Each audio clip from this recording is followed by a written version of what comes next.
Banyak yang bertanya apa sih herbarium, apa itu preserved flowers, dan lain sebagainya. Kali ini kita akan membahas herbarium secara mendasar, yaitu basic herbarium dalam ilmu biologi.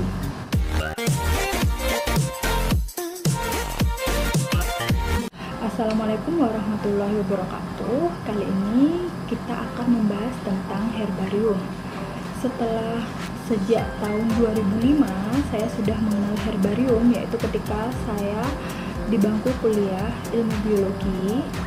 Kemudian baru-baru ini saya juga mengembangkan Herbarium Art Indonesia. Saya ingin berbagi apa sih herbarium. Nah, kali ini saya akan membahas herbarium secara basic atau herbarium dalam ilmu biologi. Nah, baru-baru ini saya juga telah melakukan workshop herbarium yang dilaksanakan di UGM yang bekerja sama dengan Universitas Leiden, Belanda. Mungkin yang belum menonton videonya bisa dilihat linknya di deskripsi. Dari hasil workshop tersebut, rasanya saya ingin berbagi banyak hal tentang herbarium. Herbarium merupakan tanaman yang sudah dikeringkan atau sudah melalui proses pengepresan sehingga tanaman tersebut pipih. Dari segi bahasa, herbarium terdiri dari dua kata, herba dan arium. Nah, seperti yang terdapat di sini. Herbarium ini merupakan bahasa Latin yang terdiri dari dua kata, herba dan arium. Herba artinya herb, grass ataupun tumbuhan, sedangkan arium artinya tempat, kepemilikan, dan juga koneksi.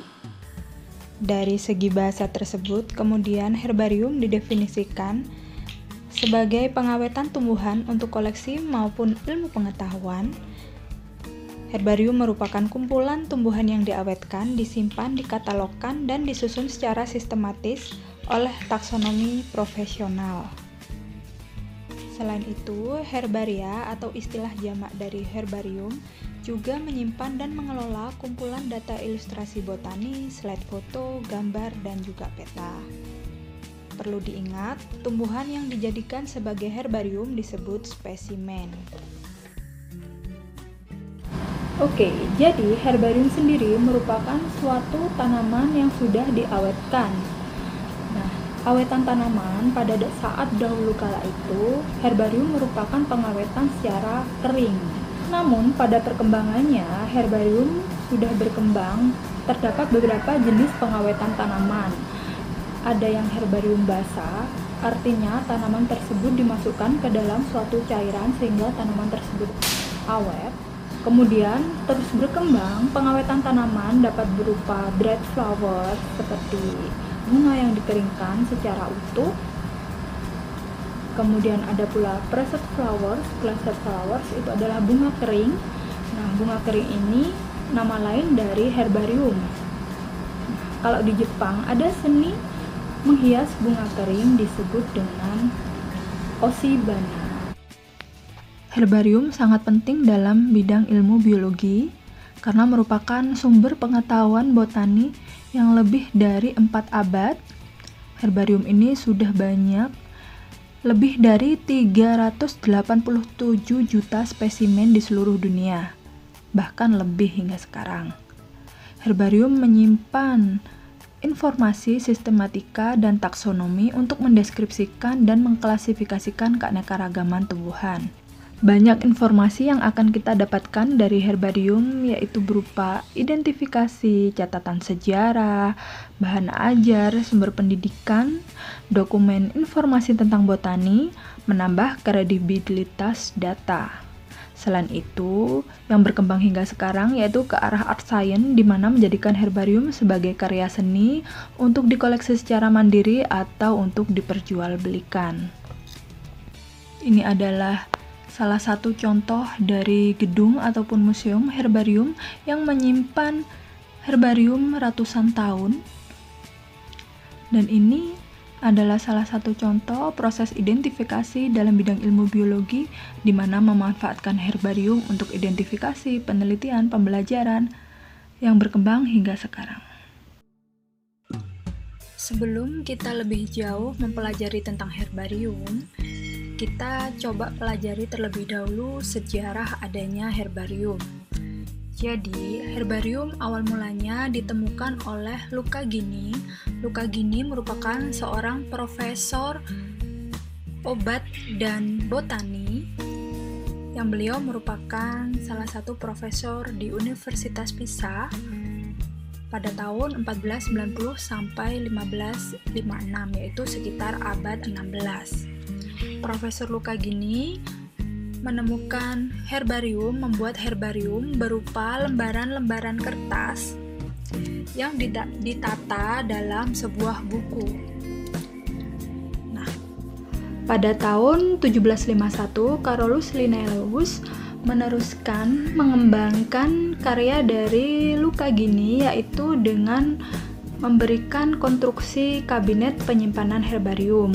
Hal ini dikarenakan proses penataan herbarium yang ditata dalam buku menyebabkan herbarium rusak. Ketika kita ingin menata ulang kembali, kita tidak bisa menyusun apabila ada katalog yang baru. Sehingga kabinet seperti ini merupakan cara yang efektif karena tidak dijilid, ditata, ditumpuk sesuai dengan katalog indeks herbariumnya. Penataan Linnaeus seperti ini dikembangkan hingga sekarang. Nah, kembali ke sejarah herbarium dalam masa Luca Ghini. Setelah Luca Ghini mengembangkan herbarium ini, teknik herbarium juga dikembangkan oleh murid-muridnya. Yang menarik, ada satu buku yang berjudul The NTB Book Herbarium. Buku ini diteliti hingga sekarang. Karena apa? Karena di dalam buku ini terdapat koleksi herbarium yang berusia sekitar 500 tahun. Dan sampai sekarang, siapa penemu buku ini belum diketahui. Ada beberapa hipotesis yang menyebutkan bahwa yang membuat buku ini adalah salah satu dari murid Luca Ghini. Yang menarik, dalam cover buku ini terdapat tulisan yang berarti ini untukmu taman bunga abadi yang tersenyum. Maksudnya buku ini adalah suatu hadiah yang diberikan seseorang yang merupakan taman bunga abadi yang membuatmu untuk tersenyum.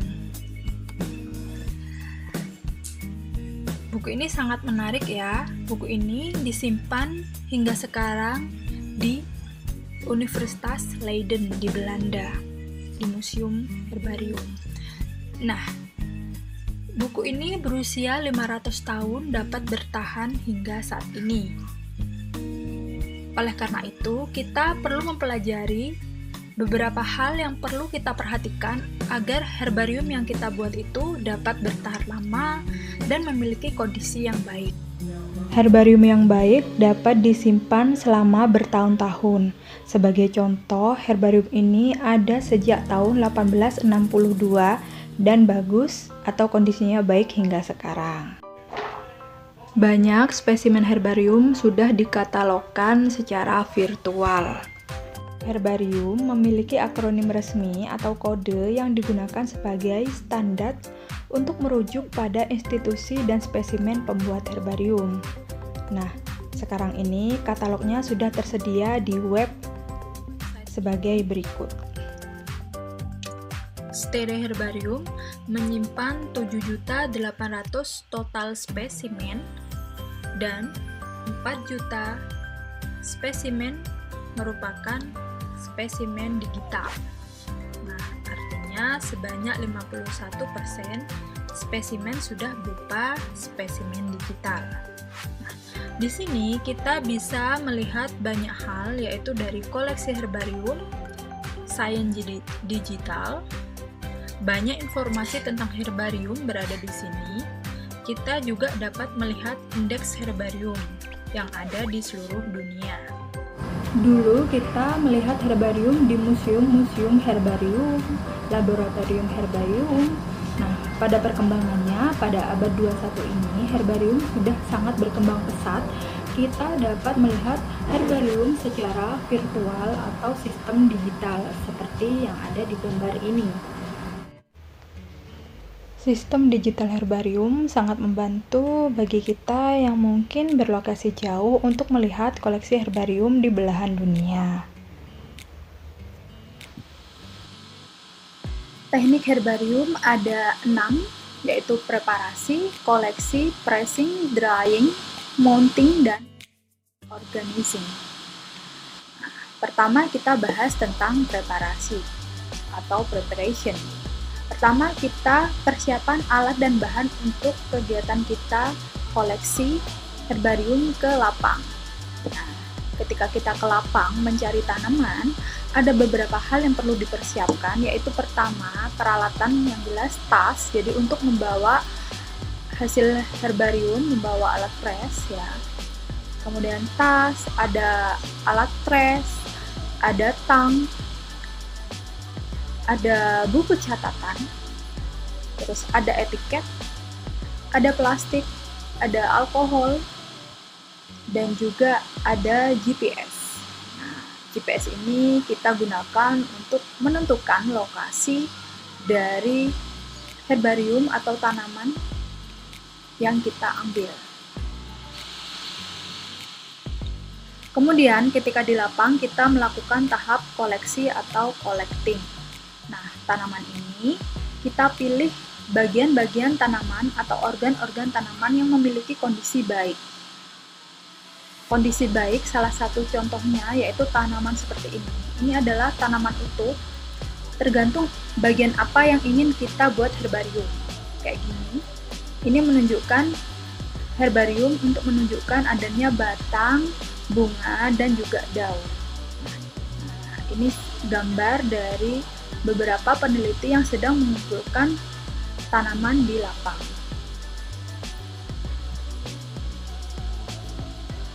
Selanjutnya, setelah kita mendapatkan tanaman di lapang, tahap berikutnya yaitu kita mengepres tanaman tersebut pada alat press. Nah, jika spesimennya besar, maka tanaman tersebut kita lekuk dengan bentuk huruf N atau V. Seperti ini contohnya. Jangan lupa memberikan label apabila kita mengumpulkan tanaman dalam jumlah yang banyak. Nah, label ini berisi nama dan nomor koleksi. Ada beberapa model alat press yang biasa digunakan oleh peneliti. Nah, ini salah satu contoh alat press pada zaman dahulu. Jadi ini bersejarah ya, model alat press dulu seperti ini. Kemudian yang sering dipakai untuk penelitian yaitu yang seperti ini. Dia semacam transek dengan lubang-lubang yang berisi kertas dan kardus. Biasanya jenis transek seperti ini dimasukkan ke dalam oven sehingga mempercepat pengeringan. Sedangkan alat press seperti ini biasanya didiamkan di cahaya matahari atau secara manual.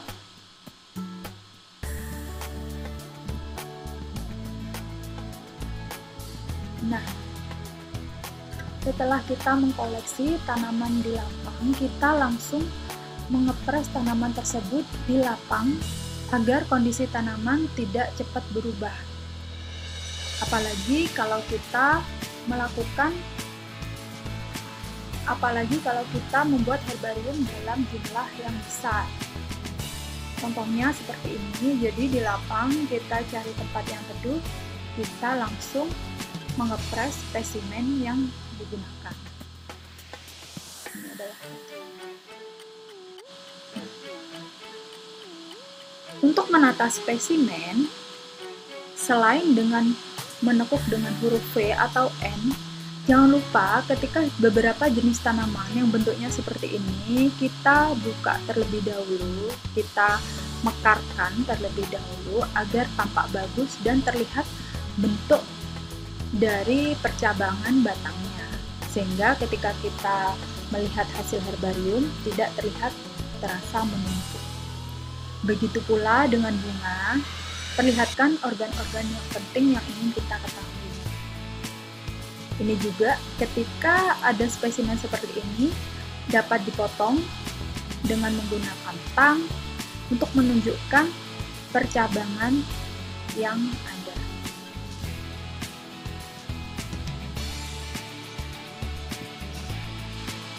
Nah, setelah melakukan pengeprasan lapang, kita dapat membawa herbarium ke lab.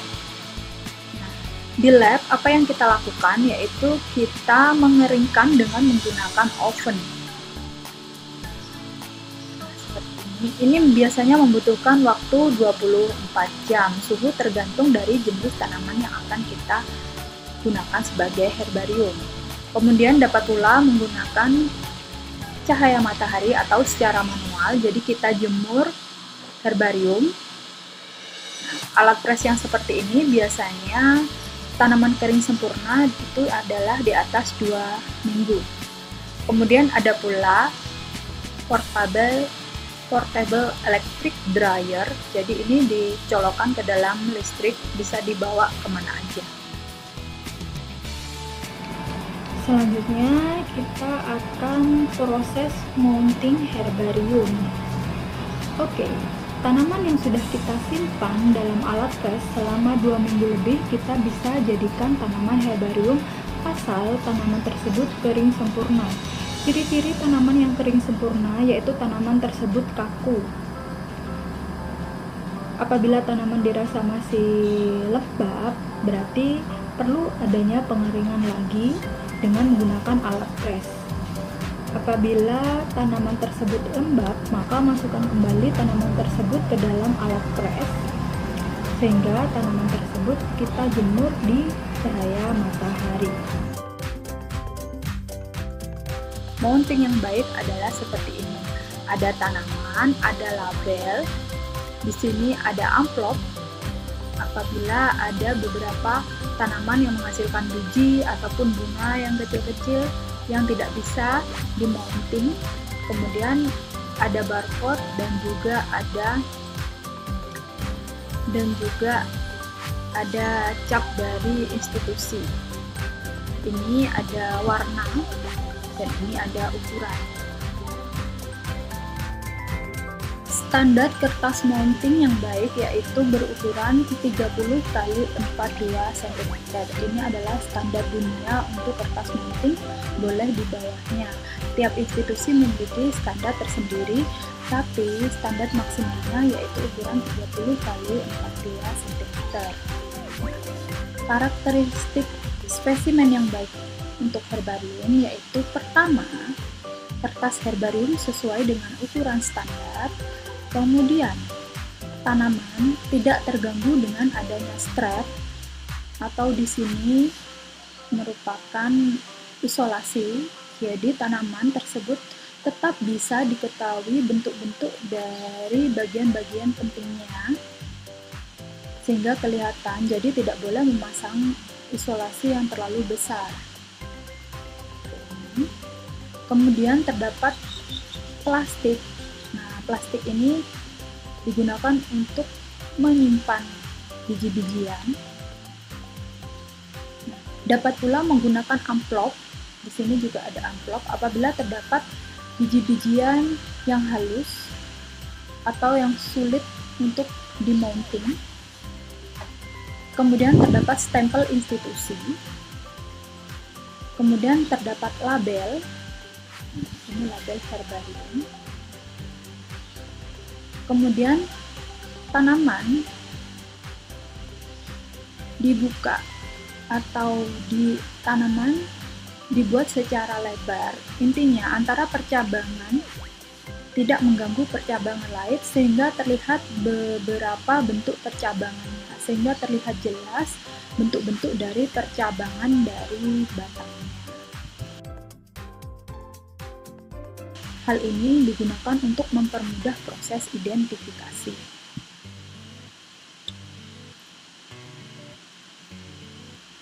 Nah, Ini beberapa hal yang perlu diperhatikan pada saat mounting. Nah, untuk tanaman yang seperti ini atau terdiri dari beberapa tanaman dapat menjadikan satu, ini misalnya ini jumlahnya 1, 2, 3, 4, 5, 6, 7, dan 8. Nah, beberapa spesimen dapat kita jadikan satu, tetapi susunannya harus merata seperti ini. Apabila tanaman tersebut banyak, jangan sampai antara tanaman satu dengan yang lainnya saling bertumpuk seperti ini. Ini tidak boleh. Ya. Tanaman yang bagus dapat kita balik agar susunannya tampak rapi, sehingga terbaca antara satu tanaman dengan yang lainnya tidak saling menumpuk. Apabila ukurannya berbeda dalam satu lembaran mounting, dapat menyusunnya dengan rapi seperti ini. Nah, kalau begini susunannya terlihat seperti tidak seimbang. Kemudian apabila tanamannya misalnya menguncup sehingga bunga-bungaan tidak terlihat, maka kuncup-kuncup tersebut silahkan dibuka sehingga bunga dapat terlihat. Dimekarkan seperti itu. Ini adalah contohnya. Ini sama dengan yang ini, jadi kita susun dengan rapi. Kemudian apabila menggunakan strap, jangan lupa jangan sampai isolasi tersebut mengganggu tanamannya, sehingga beberapa organ tidak terlihat. Jadi gunakan isolasi yang sangat kecil. Untuk tanaman yang ukuran 15-18 cm tingginya dapat ditaruh di lembaran mounting sebanyak 4-8 tanaman. Idealnya seperti itu. Untuk spesimen yang besar, 2 tanaman atau sesuai dengan bagian-bagian tanaman yang akan kita gunakan sebagai herbarium. Nah, ini contohnya. Jadi apabila kita meletakkan isolasi di bunga, akan mengganggu bentuk bunga dan juga organ-organ yang ada di dalam bunga seperti pupik dan benang sari. Untuk itu, ketika kita memasang isolasi, pasanglah di cabang-cabang dari tangkai, sehingga tidak merusak tanaman tersebut.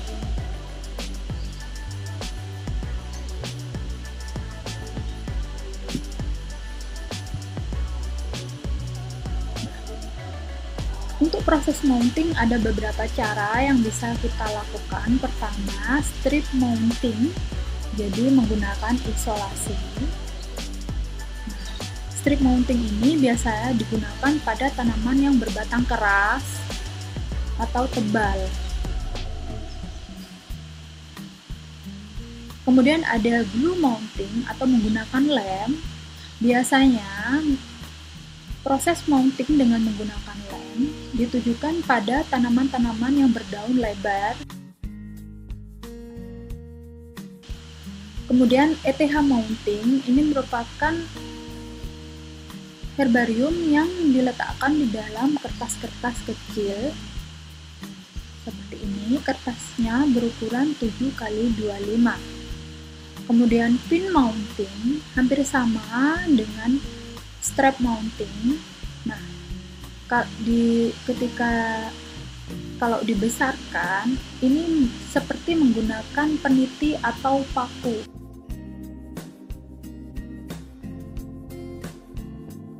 Jadi tanaman tersebut kita kasih pin atau pengait. Nah, biasanya memang digunakan untuk tanaman-tanaman yang keras.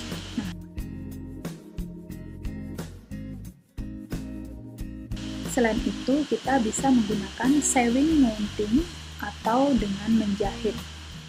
Kita jahit tangan.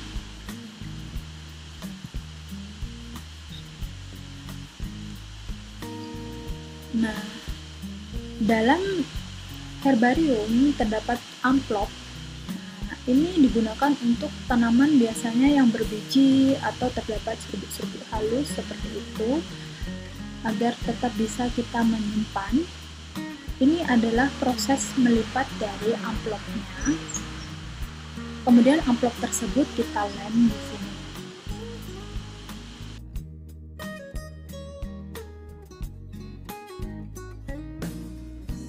Untuk labeling, ada beberapa hal yang kita tulis dalam herbarium. Pertama, nama herbarium yang akan kita koleksi, misalnya Herbarium Flora Indonesia, misalnya Herbarium Tanaman Obat di Jawa Timur, dan lain sebagainya bisa ditulis di sini. Jenis tanaman apa yang akan kita jadikan herbarium. Informasi yang ada dalam label ini berupa famili dari tanaman tersebut, spesies dari tanaman tersebut, orang yang mengklasifikasikan tanaman tersebut, tanggal pada saat mengklasifikasikan tumbuhan, kemudian lokality atau lokasi tempat pengambilan sampel, kemudian kull ini maksudnya nama kolektor atau orang yang mengkoleksi tumbuhan, kemudian nomor koleksi, dan date. Nah, date di sini yaitu tanggal pengambilan sampel. Jadi ada dua tanggal pada saat kita mengidentifikasi dan tanggal pada saat kita melakukan pengambilan sampel. Kemudian habitat ini kita ambil dari catatan yang kita tulis di lapang, dapat berupa tempat hidup tumbuhan, misalnya tanaman tersebut hidrofit, mesofit, xerofit, dan epifit, dan lain sebagainya. Kemudian fair name atau nama daerah tumbuhan. Kemudian anot yaitu catatan penting tumbuhan, misalnya di daerah tersebut tanaman tersebut hanya berbunga pada saat pagi hari, terus daerahnya lembab. Seperti itu bisa kita tambahkan catatan-catatan di sini berdasarkan pengamatan pada saat kita di lapang. Nah, perkembangan herbarium yaitu pertama, digitalisasi massal spesimen herbarium seperti yang saya sebutkan tadi. Kemudian pengembangan penelitian sistematika tumbuhan, baik dari ekologi dan distribusi taksa. Dapat juga kita mengamati silsilah evolusi sifat filogenetik secara molekuler dan biogeografi. Hal ini karena ilmu sekuensi DNA spesimen herbarium sudah mulai berkembang, jadi dari herbarium ini kita bisa mengetahui silsilah evolusinya. Kini teknologi sekuensi DNA semakin berkembang sehingga penelitian herbarium semakin meningkat. Kita dapat juga mempelajari sejarah sains dan merekonstruksi sejarah sains di masa lalu. Oke, cukup untuk materi hari ini. Terima kasih sudah menonton video ini sampai habis. Semoga ilmu ini bermanfaat. Assalamualaikum warahmatullahi wabarakatuh.